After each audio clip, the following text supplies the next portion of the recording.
Bem, meus amigos, minhas amigas, então uma boa noite para todos nós. Que Deus, nosso Pai, nos abençoe. Que a paz de Jesus, nosso Mestre, nosso amigo, de todos os momentos, envolva os nossos corações.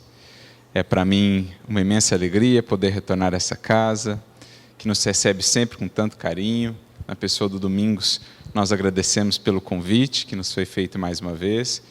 E na pessoa dele abraçamos a todos os frequentadores e trabalhadores da casa, os que aqui estão visíveis aos nossos olhos materiais, mas os que também aqui estão invisíveis aos nossos olhos materiais. Que sintamos-nos todos envolvidos num grande amplexo de amor do Cristo, nosso orientador e nosso médico das almas, a quem recorremos buscando compreender a sua mensagem libertadora e também curativa para cada um de nós. E o tema que nos propomos esta noite é um tema, de certo modo, mais específico. É uma mensagem, uma reflexão voltada, em especial, àqueles que ou estão passando por essa experiência ou conhecem alguém que está passando por ela. Um amigo, um conhecido, um familiar, que é a experiência de uma enfermidade, de uma moléstia, de longa duração.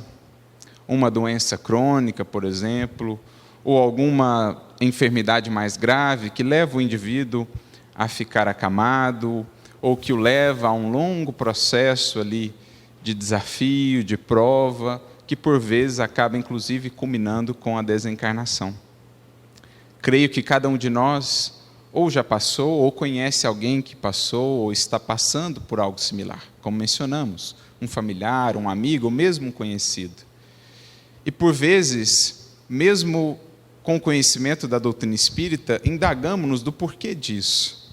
Às vezes, enfermidades tão longas, tão dolorosas, tantos anos numa cama, tantos anos de sofrimento, de desafio, não só para o indivíduo que passa pela experiência, mas naturalmente para aqueles que estão ao seu redor, familiares, cuidadores. Então, a reflexão a que nós propusemos nasce de um trechinho que recentemente líamos, de uma das obras do nosso querido benfeitor Emmanuel, em que ele passa por isso, em que ele vive essa experiência, digamos assim, e traz-nos alguns elementos reflexivos quanto a isso. Traz-nos algumas considerações, digamos assim, do ponto de vista mais espiritual, acerca dessa questão. Naturalmente, vamos recorrer aqui, alinhar aqui também alguns elementos que a doutrina espírita propriamente nos traz, para que a gente entenda a finalidade dessas experiências, digamos assim. E a obra que fazemos menção é a obra Renúncia. Como conhecemos, nosso querido benfeitor Emmanuel lá está presente como um dos personagens da obra. Ele é o padre Damiano. E a gente acompanha a trajetória dele, juntamente com Alcione, com Madame Villanmil, que é a mãe de Alcione, os demais personagens. A gente consegue ver o profundo carinho, a profunda amizade espiritual que se estabelece entre aqueles espíritos. As buscas já voltadas para o Evangelho, em especial de Alcione e de Padre Damiano, mas ali a gente vê também as provas, as experiências vividas por aqueles espíritos, tanto por Alcione, quem já teve a oportunidade de ler a obra vê os imensos desafios a que se propôs aquele espírito naquela encarnação, mas também Padre Damiano. E aqui nos recordamos do processo de desencarnação de Padre Damiano, que se dá em decorrência de uma enfermidade de longa duração. E é a partir dessa experiência, portanto, que ele compartilha, digamos assim, aquilo mesmo que ele viveu e as lições que pôde aprender a partir dessa experiência, contribuindo para cada um de nós, tanto os que estejamos a viver isso ou venhamos a viver em algum momento, como aqueles que acompanhamos corações queridos que passem por isso.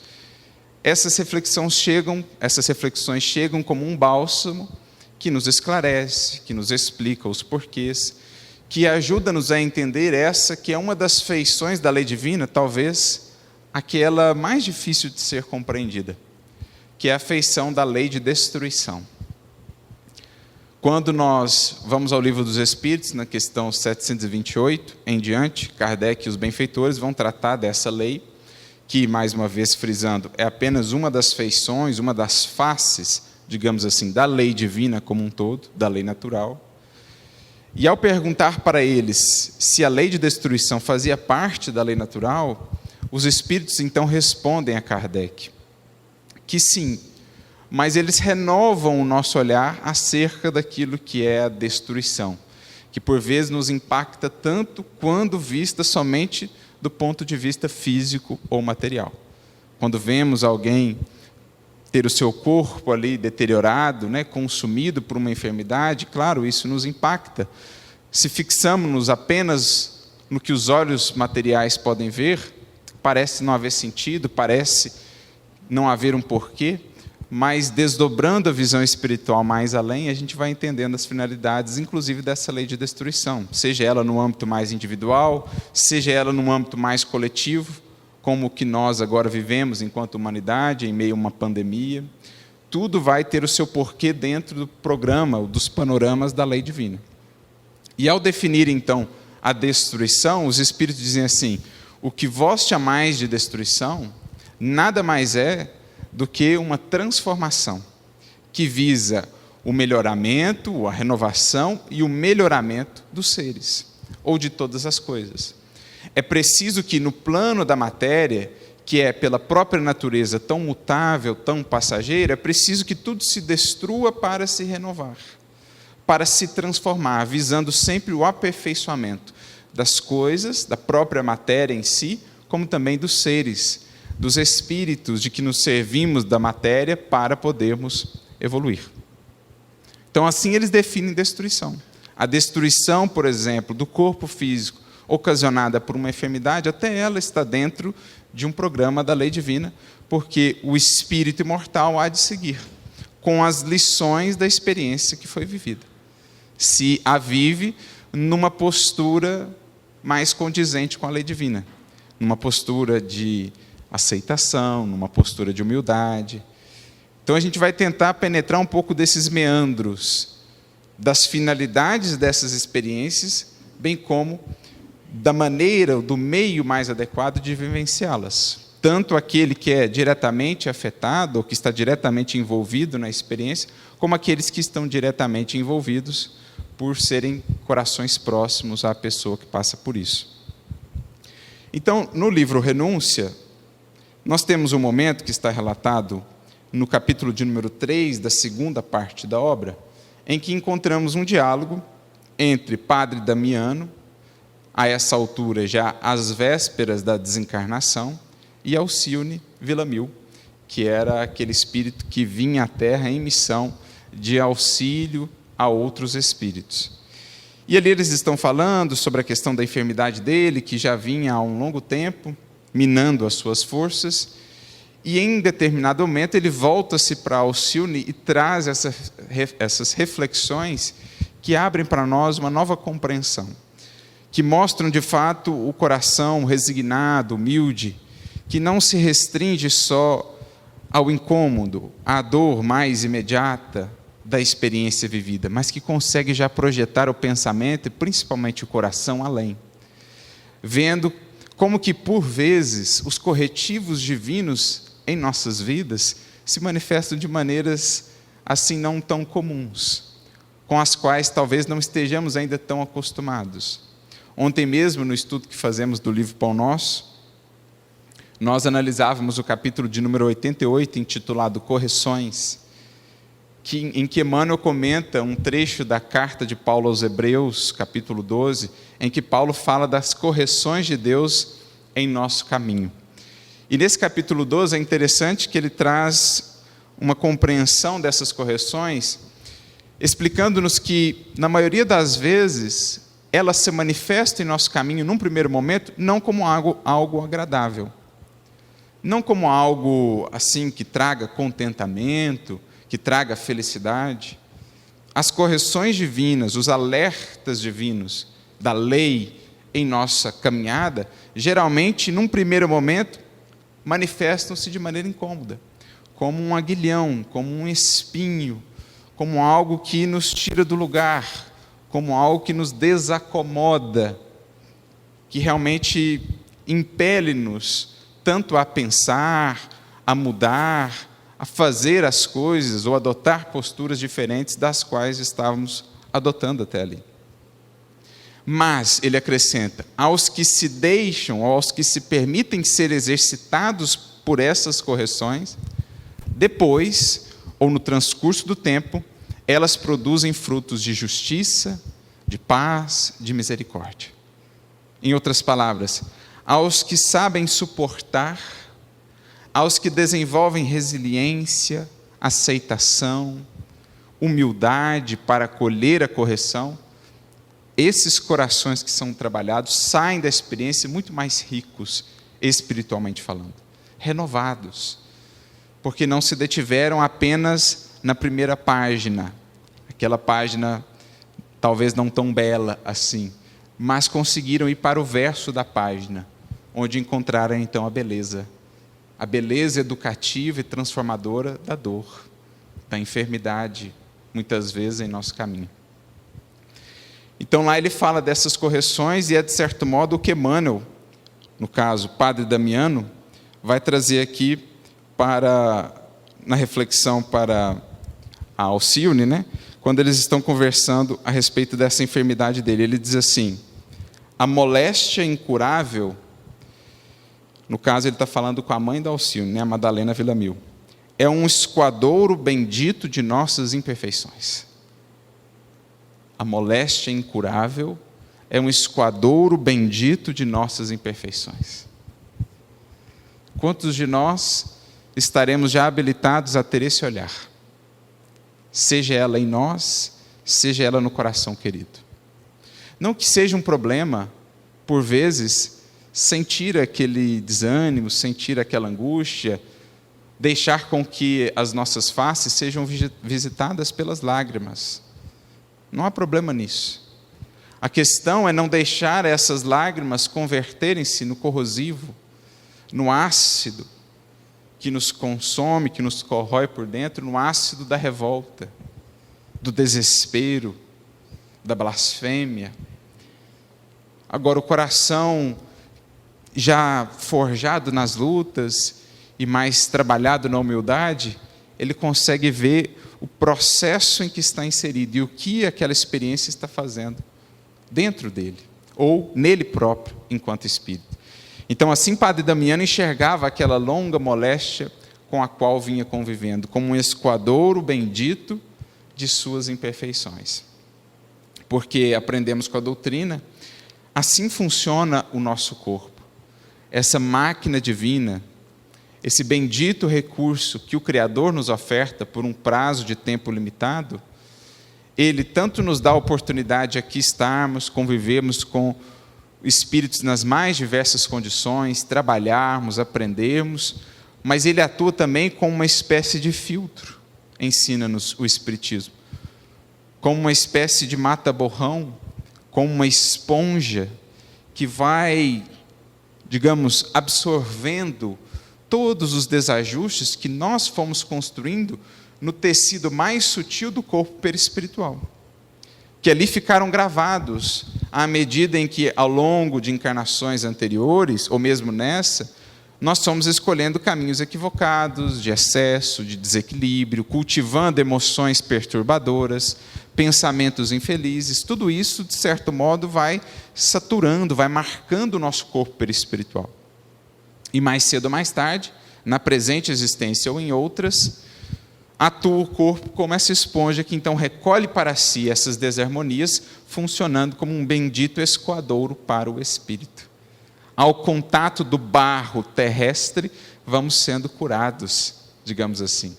Ao contato desse elemento curativo, desse elemento, digamos assim, renovador, que é o corpo e a encarnação que ele representa, o espírito vai se desprendendo de amarras, de pesos, aos quais se vinculou no pretérito. Por isso, a ideia de um escoadouro de imperfeições. Kardec e os espíritos, no Livro dos Espíritos, vão definir o nosso corpo físico como sendo essa espécie de cadinho, né? Como sendo ali o lagar, lá onde era feito o vinho, por exemplo, onde a uva é amassada para que dali então saia o vinho propriamente. Kardec e os espíritos vão comparar o nosso corpo físico a esse lagar, ou a esse alambique, onde a gente vai separando as impurezas para que o espírito saia cada vez mais purificado, cada vez mais renovado. E aí ele continua trazendo indagações para si mesmo, né? E para cada um de nós. Que seria de minha alma se a moléstia do peito não me ajudasse a expungir os maus pensamentos? Então, aquela dor, aquela moléstia, no fundo, convidava a olhar mais para si. Porque nesses momentos de fragilidade, nesses momentos em que lidamos mais com a transitoriedade da vida material, em que vemos com mais clareza a vida para além da matéria, porque estamos mais próximos dela, digamos assim, no momento de enfermidade ou prestes a desencarnar, a gente acessa mais essas questões espirituais e a gente percebe a fragilidade de tudo a que nos apegamos na matéria. E diante dessa falta de base, digamos assim, onde nos apoiar, em que nos sustentar, a matéria parece não nos ofertar isso, então o espírito volta-se para si. Parece que quando estamos mais próximos da vida espiritual, pela desencarnação iminente ou pela enfermidade que nos visita, parece que entendemos melhor as finalidades do corpo, da vida material, como sendo as buscas e as conquistas espirituais. Então o espírito ele sente-se impelido a voltar-se mais para si, em busca de bases mais seguras onde se apoiar, bases que a matéria já não está mais a lhe ofertar.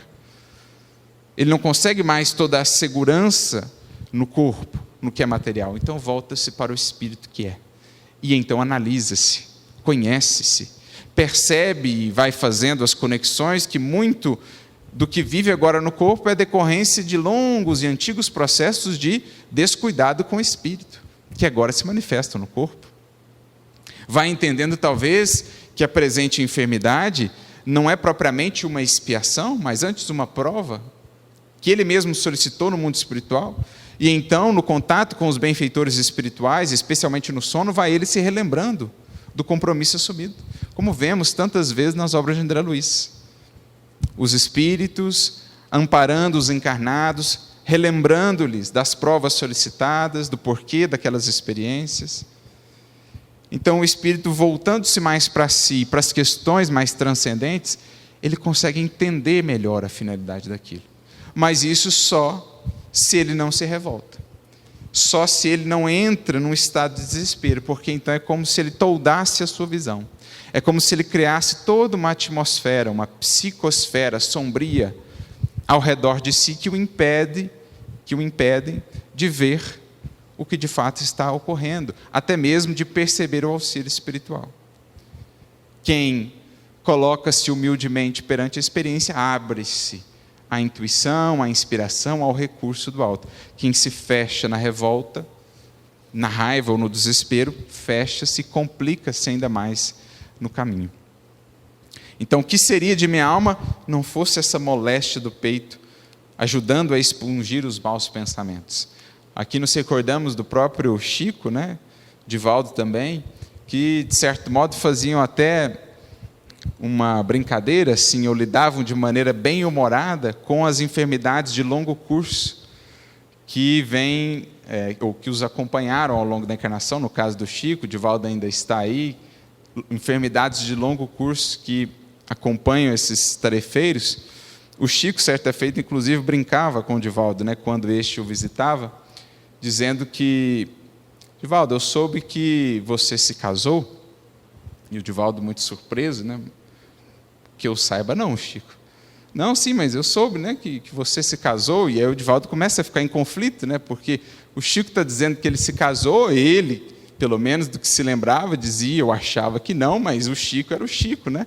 Então, olha, Chico, olha, eu não sei, mas se você está falando, então eu estou casado, talvez, né? Mas eu não sei quem é. E ele vai brincando e tal, e aí o Chico então comenta: você se casou, eu soube que você se casou com a dona Angina, porque Divaldo havia tido um problema no coração. Mas fique tranquilo, Divaldo, porque eu também estou casado. Só que no meu caso a relação é bígama. Estou casado com 2 esposas. É a dona Angina e a dona Catarata, que têm sido benfeitoras em minha vida. Então vejamos como esses espíritos, lidavam de maneira bem humorada com essas experiências, porque entendiam a sua finalidade. Mesmo estando operando no bem, mesmo estando servindo no bem, entendiam que ou tinham algo do passado a reajustar, ou até mesmo haviam solicitado aquelas experiências para ampliar ainda a possibilidade de testemunho, de confiança, de resignação, de paciência na presente encarnação. E ainda lidavam com um bom humor, assim como fez Jerônimo Mendonça, cuja vida inteira é marcada pelo convívio com a paralisia e com a cegueira, que nunca conseguiram sobrepujar a sua força de viver e de realizar, e pelas quais ele agradeceu profundamente, certamente no mundo espiritual, por aquilo que lhe deixaram de aprendizado, assim como fez Jesus Gonçalves, grande espírita que teve hanseníase, conhecida como lepra também, mais antigamente, hoje o nome hanseníase. Ele que fundou um centro espírita, naquela época nós tínhamos os chamados leprosários, as colônias para onde eram levados os indivíduos com a hanseníase. Ele fundou ali um centro espírita e ali falava de esperança, de alegria para aqueles corações, e temos vários poemas, mensagens dele depois da desencarnação, pelo Chico, pelo Divaldo, em que ele agradece a bendita, a santa lepra, como ele mesmo diz, que o ajudou a resgatar desajustes, desequilíbrio de um pretérito bem turbulento há muitos séculos atrás. Então, só para a gente enumerar alguns exemplos de corações que lidaram, que conviveram com essas experiências e que, de fato, da moléstia, fizeram lição ao processo de autoconhecimento para poderem cada vez mais se libertar em direção ao futuro. Quantos bens, prossegue Damiano, ficarei devendo à solidão e ao sofrimento? Quantos bens? Não dos bens que retemos por um tempo e passam, mas dos bens legítimos do espírito. Porque na vida, a vida na matéria, melhor dizendo, ela é configurada justamente por essa oscilação. Ora momentos de abundância, ora momentos de escassez, ora momentos de muita convivência, da presença de muitos corações queridos, ora momentos de solidão, ora momentos de muita saúde, vigor físico, ora momentos de enfermidade, ora momentos de maiores recursos materiais, ora momentos de mais carência. E assim, tudo na vida, nós estamos a viver essa oscilação para que saibamos, aprendamos a extrair de cada circunstância dessas, seja um monte ou seja um vale, o bem espiritual que aquilo nos pode conferir. Por isso Paulo dizia: aprendi a contentar-me com o que tenho, sei viver em abundância, sei viver também em penúria. A gente pensa que ele fala só de questões de dinheiro, mas sei viver em abundância de saúde, sei viver também em penúria. Porque a abundância de saúde, ela nos convida ao quê? Ao trabalho, à realização, ao aproveitamento do tempo. A escassez de saúde nos convida a quê? A humildade, a paciência, a resignação. A abundância de convivência, quando estamos ali cercados por corações queridos, próximos deles, essa abundância convida-nos o quê? Aos laços, a desenvolver e fortalecer ainda mais aos laços de amor, os laços de amizade, a compreensão que se desenvolve na convivência, a indulgência. Agora, teremos também momentos de solidão, e esses nos convidam a quê? A reflexão, a introspecção, ao voltar-se para si. Ambas, portanto, ensinam. O alto como o baixo ensinam o espírito, a abundância e a escassez.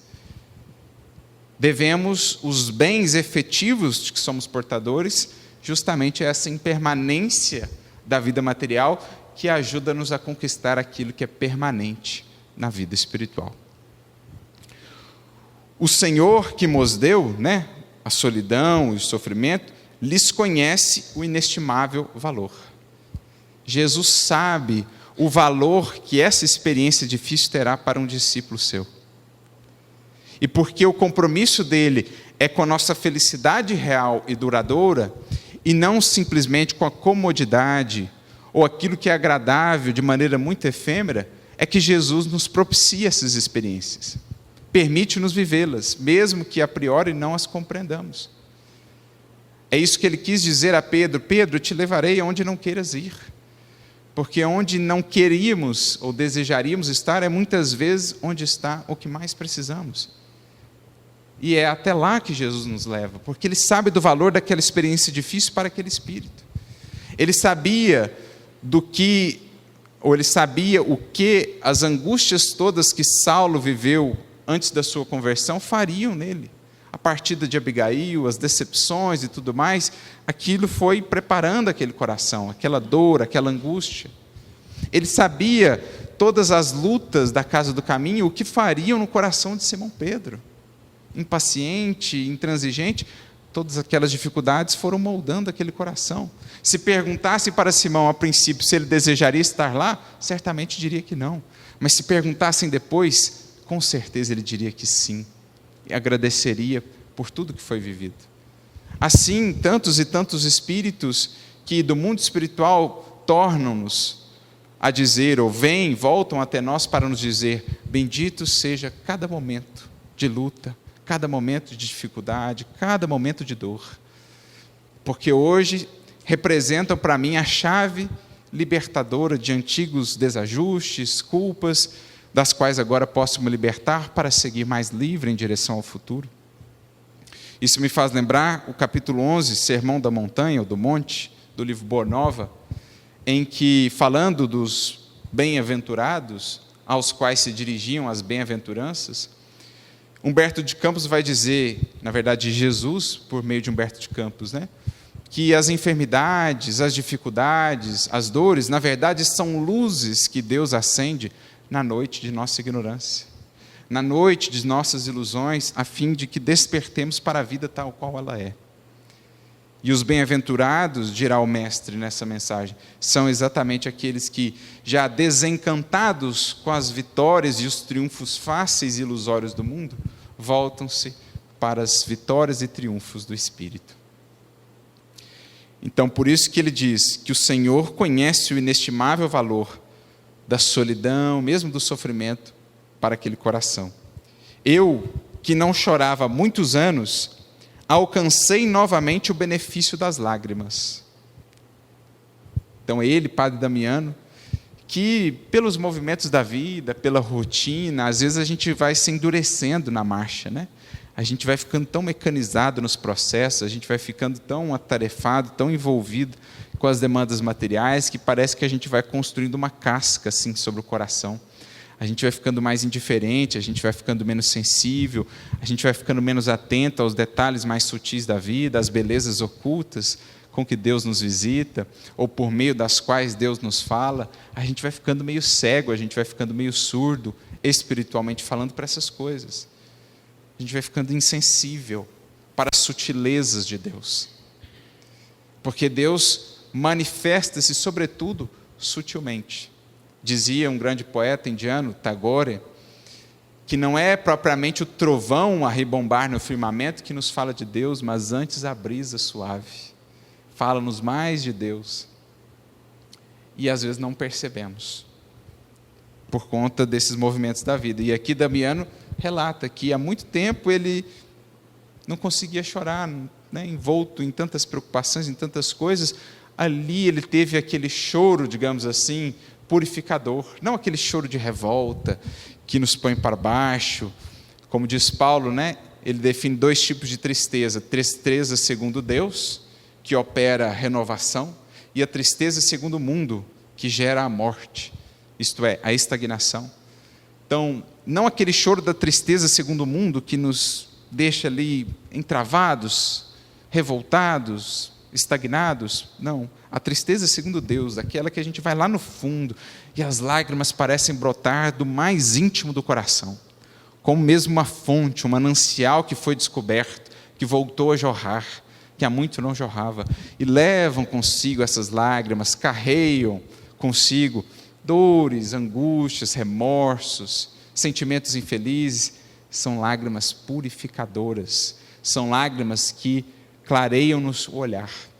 Geralmente, diz-nos Emmanuel, somente aprendemos a enxergar a vida depois de terem sido as nossas lentes, né, as nossas vistas banhadas pelas lágrimas que purificam.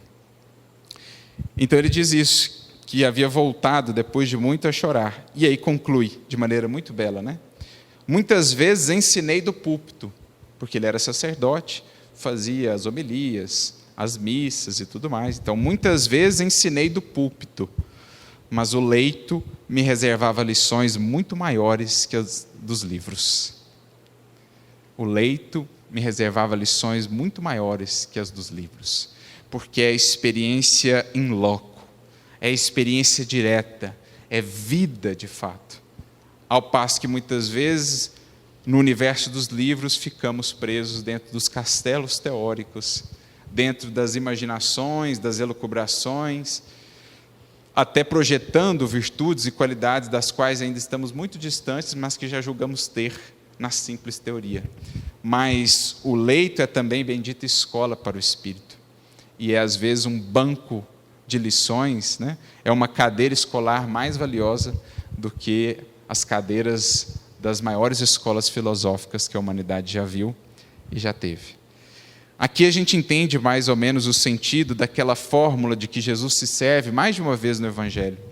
Quando ele cura, por exemplo, os paralíticos, Marcos capítulo 2, Mateus capítulo 9, João capítulo 5, em que ele cura aquele paralítico ali às margens do tanque de Betesda, Jesus, ele, voltando-se ao paralítico, que na verdade é uma figura de muitos de nós, porque em algum grau estamos paralisados na jornada, talvez avançamos num ou no outro ponto, mas todos nós temos os nossos pontos de paralisia, os nossos pontos de cristalização.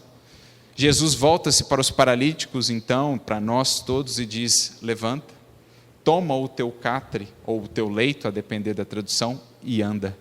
Essa é uma fórmula conhecida no Evangelho, baseada aí em 3 verbos, ou em 3 momentos. O levantar, a representar a importância de erguer a vontade, de erguer a sintonia, de buscar novamente as altitudes da esperança.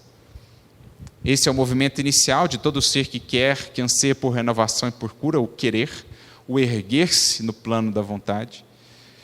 Depois o toma o teu leito, ou o toma o teu catre, que a partir disso que aprendemos aqui com o padre Damiano e com outras circunstâncias, vamos entendendo que é colha a lição da experiência vivida. Porque se eu passo pela dor, pela dificuldade, apenas com revolta e tudo mais, ela até pode passar fisicamente, mas cedo ou tarde nos veremos novamente na mesma experiência. Ou até posso me curar ou conseguir, com auxílio dos recursos do mundo, da medicina terrestre, a cura momentânea do corpo, mas cedo ou tarde voltaremos a facear a experiência, porque as causas não foram trabalhadas. Se chegamos àquela circunstância, existia um caminho até ali. Toma o teu catre, portanto, aprende com o que a enfermidade, com o que essa experiência tem a te ensinar, para que não recorras novamente nela, para que não recapitules novamente essa experiência. Por isso ele diz ao mesmo paralítico: vá e não peques mais, para que não tornes a estar nessa condição, numa condição talvez até pior. Então, tomar o catre é realmente abrir-se para entender a finalidade, até mesmo, das dores mais difíceis, do longo processo talvez vivido por um familiar ou por nós outros, entender a função daquilo na família, ligando os corações, convidando a um olhar, a uma atenção que talvez antes não existisse, ajudando a cada um a repensar as posturas, inclusive a repensar a sua postura perante a vida, porque quando vemos um ser querido partir, ou quando estamos muito próximos da morte, eis então que passamos a repensar toda a vida, todos os objetivos, metas, tudo em torno do que estava atrás, ou em torno do que ocorria, agora parece não ser assim mais tão importante. Então, o que eu buscava de fato? O que eu estava juntando? Pode ser que esta noite, como diz o Evangelho, me seja dito: louco, esta noite pedirão a tua alma, e o que tens ajuntado, para quem será? Então, quando a gente faceia mais próximo de nós a iminência da desencarnação, a brevidade da vida física, a gente é impelido naturalmente a pensar a nossa escala de valores. o que buscamos de fato, e se o que temos buscado até aqui tem nos trazido a paz que almejamos. Por isso, essa consideração, né, de Jesus: toma o teu catre, e aí naturalmente ele continua, e anda, isto é, movimenta, renova, não estacione, busque aprender, busque aprimorar-se, porque para mantermos o equilíbrio na jornada da vida é preciso movimentar-se. Como numa bicicleta, se paramos, perdemos o equilíbrio, mas em movimento com Cristo estaremos mais seguros, mais equilibrados na jornada a seguir. Essa reflexão de Padre Damiano projetou-nos a um outro livro, uma outra consideração, dessa vez trazida até nós por André Luiz, que está no livro Missionários da Luz. E aqui é muito interessante porque nós temos algumas das principais contribuições do Espiritismo, especialmente das obras aí de André Luiz, no contexto da doutrina espírita, para a gente entender os bastidores da vida. Porque às vezes nós vemos lá o enfermo, imóvel, naquela cama, com dor, com dificuldade, e a gente parece ver só aquilo, só aquela dor, só aquela dificuldade. E aí ficam os porquês, e aí é a dor, e aí é a angústia, e é até a revolta, mas a gente não percebe toda uma movimentação que está ocorrendo em torno daquele indivíduo, e até mesmo dele, que mesmo estando num estado de coma, num estado vegetativo, está passando por processos de renovação, porque a vida não se reduz ao que podemos tocar, nem ao que podemos ver. Então, nessas obras, os Mensageiros, Missionários da Luz e todas as seguintes, André nos fala desses bastidores da vida e quão grandioso é o trabalho, imenso, muito mais do que temos aqui na matéria, o trabalho da espiritualidade, mesmo junto aos encarnados, durante o sono, durante os momentos de desdobramento, mesmo quando estamos na vigília, o quanto é um trabalho hercúleo para que possa o espírito aproveitar essa experiência. Então, nesse capítulo de número 7 do livro Missionários da Luz, o André ele vai acompanhar o benfeitor Alexandre, também Hilário, ambos estavam acompanhando Alexandre, num auxílio ao indivíduo que estava com uma enfermidade grave. Ele já vinha vivendo, de certo modo, os primeiros sinais dessa enfermidade, mas ela estava se agravando em decorrência de uma postura mental de desequilíbrio que ele vinha cultivando. Muitas preocupações, muitos pensamentos e emoções em desalinho, e aquilo vinha impactando no corpo físico.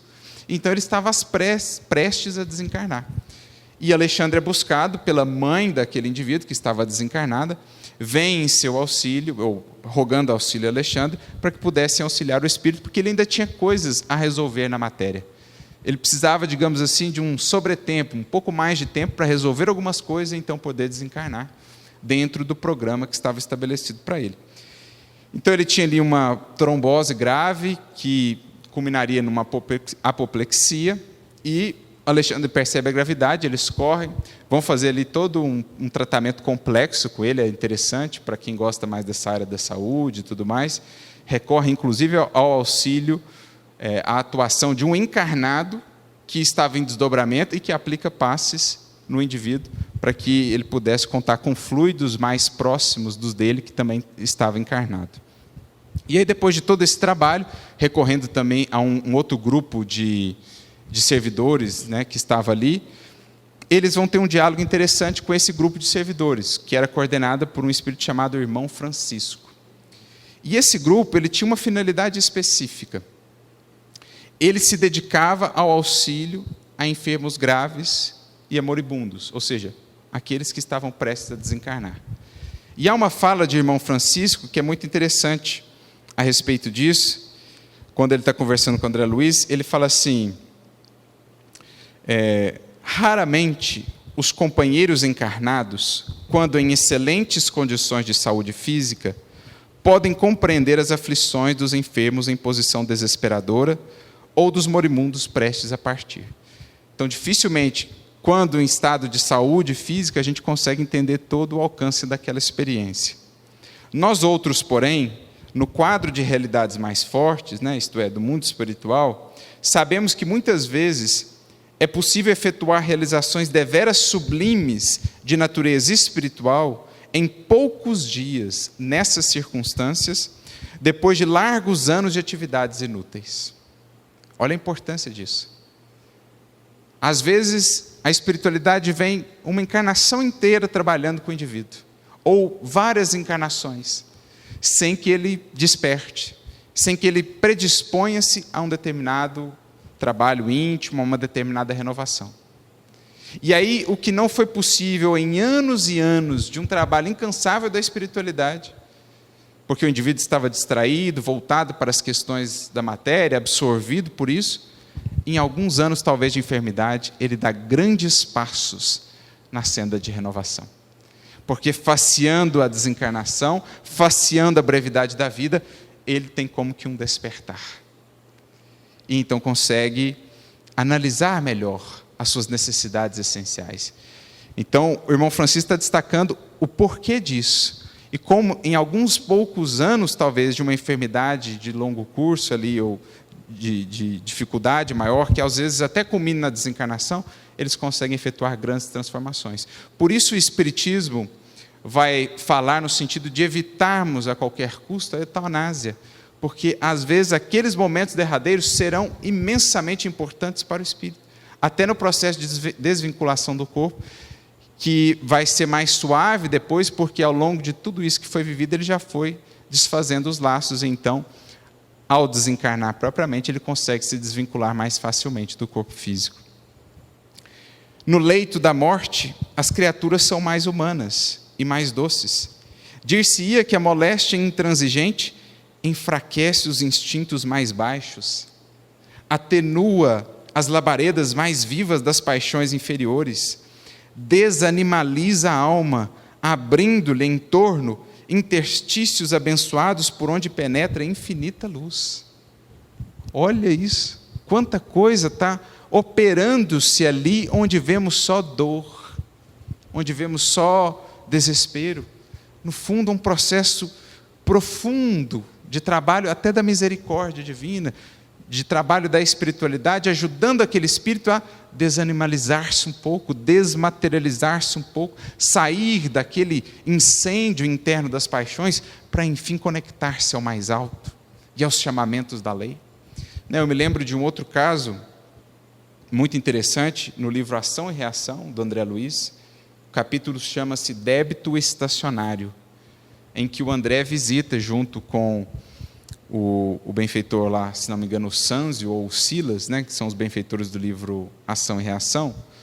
Eles visitam o caso de uma mãe, não sei se viúva ou sozinha ali, com um filho, o filho praticamente em estado vegetativo na cama, desde que nasceu, uma questão congênita, e ela com imensas dificuldades, ali, sozinha, por conta daquele filho, tendo de prover os recursos para ambos, tendo de lidar com todos os desafios impostos pela condição dele.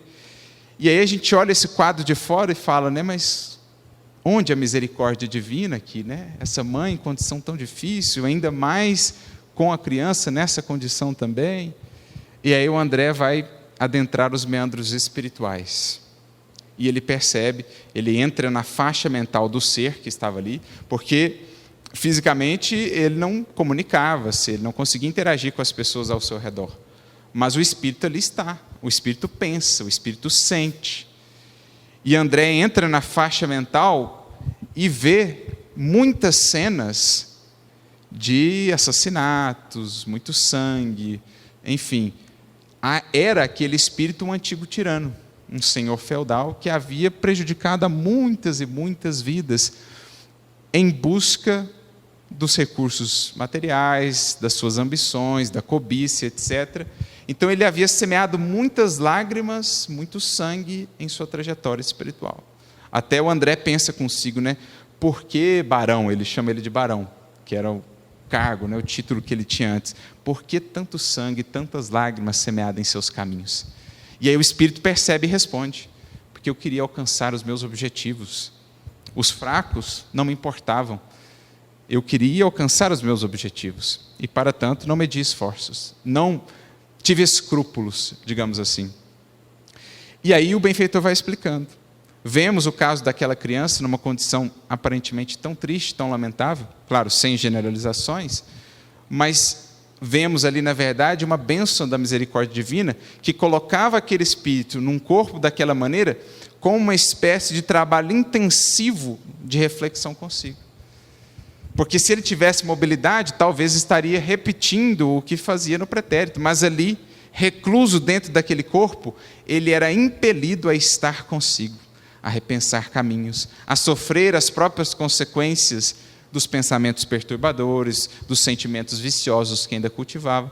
E aí, gradualmente, naquela encarnação expiatória, ele ia deixando para trás alguns detritos, ele ia aos poucos renovando, sob o amparo daquela mãe, que outrora havia sido sua cúmplice.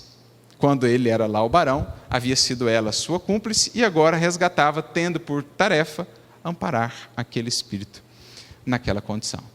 Então vejamos, onde do ponto de vista físico não veríamos senão algo a se lamentar, do ponto de vista espiritual vemos a misericórdia divina, que dava um corpo todo limitado ao espírito, na verdade como uma escola, um processo intensivo de cura, digamos, uma UTI espiritual, para que aquele espírito pudesse iniciar o processo de reajuste do seu sentimento, do seu corpo perispiritual. Então olha como há muito mais do que nós podemos ver ali em um leito, tanto em termos de trabalho espiritual, quanto de processos sendo realizados dentro daquele espírito, por mais que pareça estar ali completamente limitado em suas expressões. Voltando aqui, diz ainda o irmão Francisco, e a dor vai derrubando as pesadas muralhas da indiferença, do egoísmo cristalizado e do amor próprio excessivo.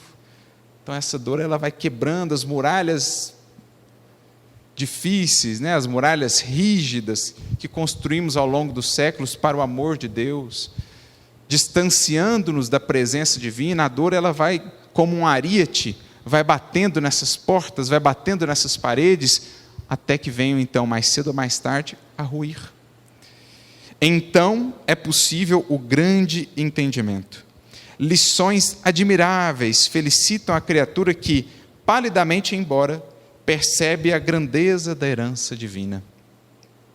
Acentua-se-lhe o heroísmo e gravam-se-lhe no coração para sempre mensagens vivas de amor e sabedoria.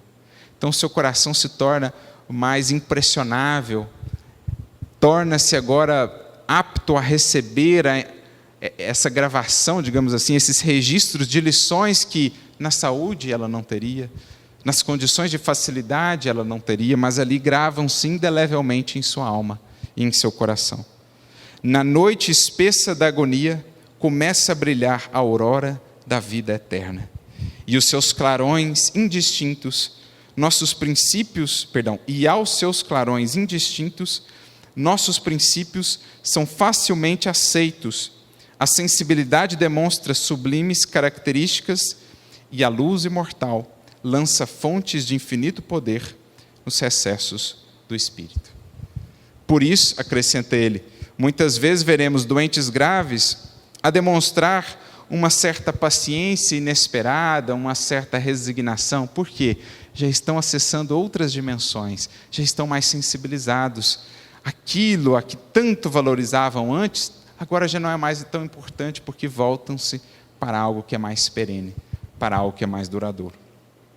E só para concluirmos a reflexão, mais uma vez recorrendo a Emmanuel, que então, tendo ele próprio passado por isso, traz-nos uma lembrança fraternal aos enfermos, ou àqueles que acompanham os enfermos. Essa mensagem está registrada no capítulo 4 daquela série, né, o Evangelho por Emmanuel, melhor dizendo, o volume 4, no capítulo 31.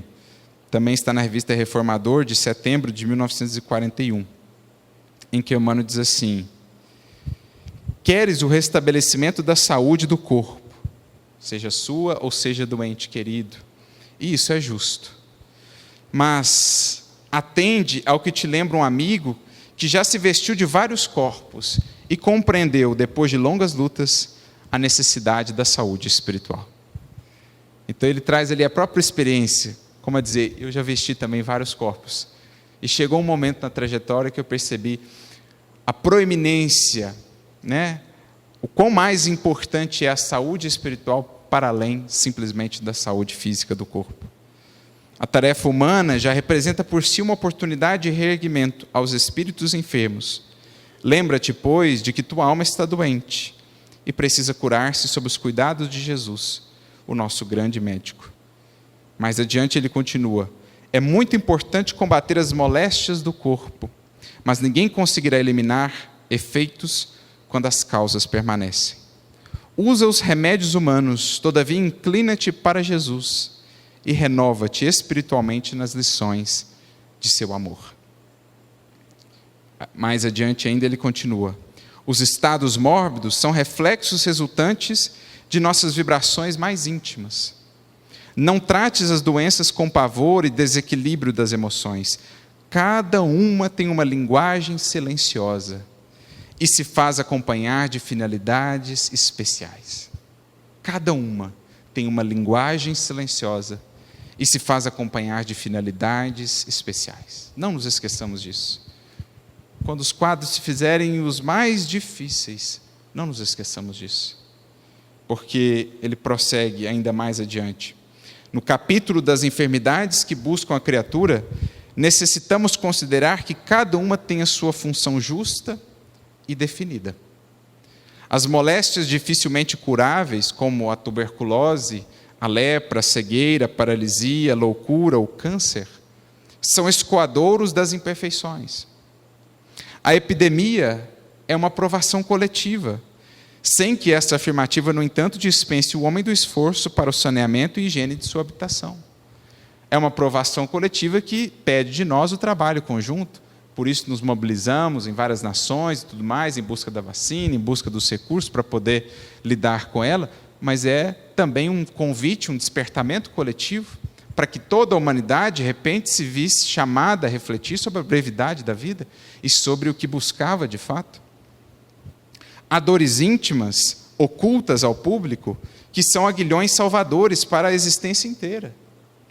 As enfermidades oriundas dos acidentes imprevistos são resgates justos. Os aleijões são parte integrante de tabelas expiatórias. A moléstia hereditária assinala a luta merecida, ou mesmo solicitada, poderíamos acrescentar. Vemos, portanto, que a doença, quando não seja advertência das células queixosas do tirânico senhor que as domina, ou seja, quando não sejam decorrência dos excessos a que nos entregamos, é a mensageira amiga convidando a meditações necessárias. Desejas a cura, é natural, mas precisas tratar-te a ti mesmo para que possas remediar ao teu corpo. Nos pensamentos ansiosos, recorre ao exemplo de Jesus. Obedece a Deus e não te rebeles contra os aguilhões. Socorre-te do médico do mundo ou de teu irmão do plano espiritual, mas não exijas milagres que esses benfeitores da terra e do céu não podem fazer. Só Deus te pode dar acréscimo de misericórdia quando te esforçares por compreendê-lo. Não deixes, portanto, conclui ele, não deixes de atender às necessidades dos teus órgãos materiais. Então, busque o que estiver ao seu alcance em termos de recursos do mundo, da terapêutica, da medicina do mundo. Ao alcance de você, para a sua cura, mas também para aqueles corações queridos. Então, não deixe de recorrer a essas necessidades dos órgãos materiais, de atender a elas, que constituem a tua vestimenta no mundo. Mas lembra-te do problema fundamental que é a posse da saúde para a vida eterna. Cumpre os teus deveres, repara como te alimentas, busca prever antes de remediar e pelas muitas experiências dolorosas que já vivi no mundo terrestre, recorda comigo aquelas sábias palavras do Senhor ao paralítico de Jerusalém. Eis que já estás são, não peques mais, para que te não suceda alguma coisa pior. Então, que a gente possa meditar um pouco mais sobre essas circunstâncias que, por vezes, cruzam os nossos passos, em nossos próprios corpos ou na figura de pessoas queridas, que, à luz do Espiritismo, possamos ver além, não deixando-nos tomar no coração e no pensamento pela revolta, pelo desânimo ou pelo desespero, mas antes, confiantes na misericórdia de Deus, que possamos, por nossa vez, tentar entender a linguagem e a função daquela experiência, ou ajudar o coração que por ela passa a entendê-la, demonstrando o exemplo de fé, de humildade e de, acima de tudo, confiança em nosso Pai, entendendo a justeza e também a infinita misericórdia de suas leis dentro de tudo aquilo que viemos a viver. E não nos esqueçamos jamais que aconteça o que acontecer, o Espírito segue sempre em direção à luz, que é a sua destinação, em direção a Jesus, que o espera de braços abertos, uma vez que consiga triunfar nas experiências e nas lutas a que se propõe. Que Jesus, o divino médico das almas, portanto, abençoe e ampare a cada um de nós, e que em nosso coração exista sempre um manancial que nunca se esgote de fé e de esperança para a nossa jornada e para aqueles que não têm conseguido encontrar essa fonte. A todos, muita saúde em Cristo e também, em consequência, muita paz. Obrigado, que Jesus nos abençoe sempre.